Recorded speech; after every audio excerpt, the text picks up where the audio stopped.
find a spiritual practice. Like even for myself, some days I wake up in the morning and it's like, oh, like I have to meditate today. Like sometimes I'm really excited to do it, but sometimes I'm really like, how do you? So I'm assuming that you're quite consistent with your meditations. How do you create? Yeah, just like what routine? You said, there are ups and downs, and you'll start to quickly notice that if you meditate when you do want to do it and when you are up and, motivated, you will definitely be able to firstly get into the zone much quicker because your mindset is already there. You're already in it. Yeah. You'll actually also start to notice you can, you know how to access that state much easier and much quicker, and what you need to do to access that state so that when you do have those days where you just are not in the mood or just, feeling a bit negative one day, you can then tap back into the other day that you had where you're so positive, and you'll be like, actually, what did I do that day that was different to today? Negativity aside, how did I actually tap into that? And so what I usually say to people is meditate on the days that you feel really happy and you feel you don't need meditation at all. Those are the days you need to meditate the most, so that you really, at the beginning anyway, so that you really start to notice how to feel that sense of relaxation and spread that relaxation through literally all the tiny little cells in your body, right down to your fingertips and your toes, that you've got it within you. So you're actually building off on that bit by bit by bit by bit by bit, so that your negative days don't seem that negative anymore. And so instead of being down here, you're actually halfway in the middle. So you don't need to start all the way from the bottom. So your bad days start to get a little bit better each time. I'm not saying you're never going to have a bad day again, because you probably will, but you'll start to notice little subtle differences. And then on those negative days, even if you can only do 5 minutes of meditation, and even if it's half-hearted, you'll still feel 10 times better than what you did before you did that session. No, I definitely agree with you there. I think it takes me a while to remember, like, when I've had a bad day now. Like, I really feel like you said, like, my bad days were used to be here. Now they're kind of here. Like, I never go back down, really down. Like, there's always, I'm very quick to apply context and perceptions to any situations.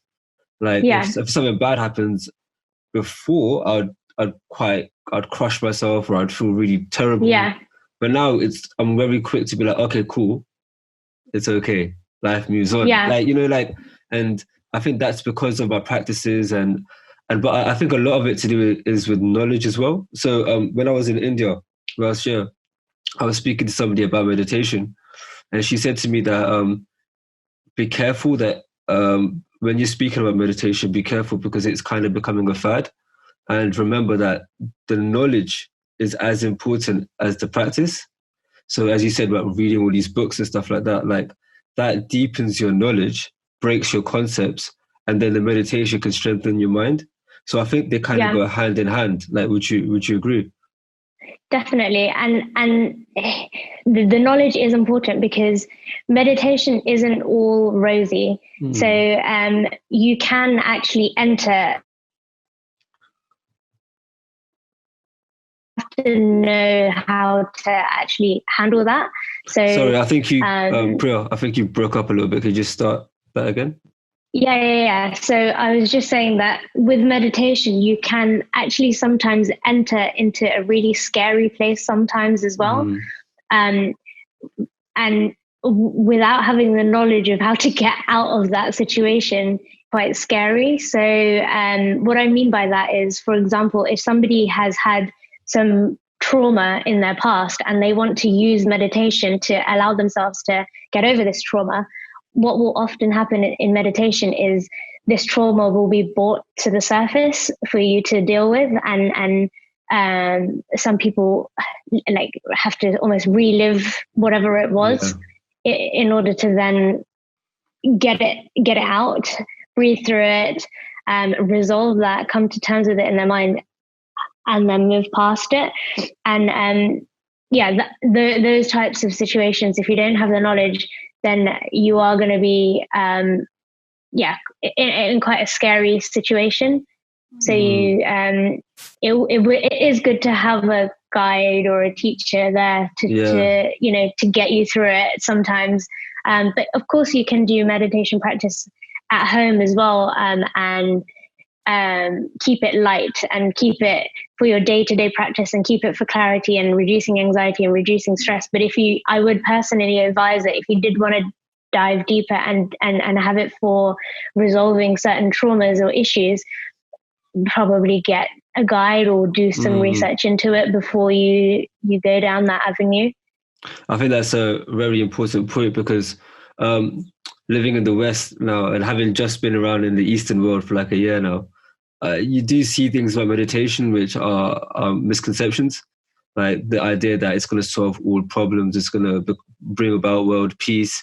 And even though it has probably the potential to do that, it takes a lot of time. Like people think that if I meditate for 1 week, there's no changes with me. And a lot of people tell me as well, I'm not good at meditation. And I think that's like the most weirdest statement. Like it's not like a thing. It's actually inaction, right? Like it's just being a witness to the situation. And of course, we have so many thoughts per day that it takes a bit of time to get used to being in a different way. But the idea that I'm not good at meditation, like I think that's because somebody hasn't given themselves the right opportunities or had the right teacher.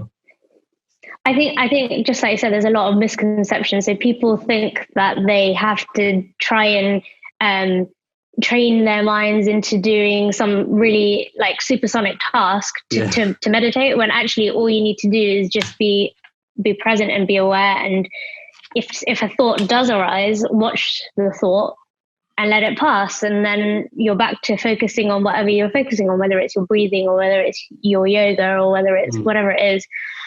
It's not actually as hard as what people make out to be.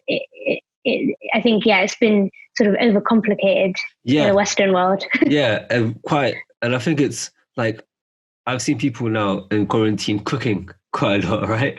So that's a form of meditation. Like speaking to your child is a form of meditation, like, again, like you said, if you're present and you're aware, you're meditating.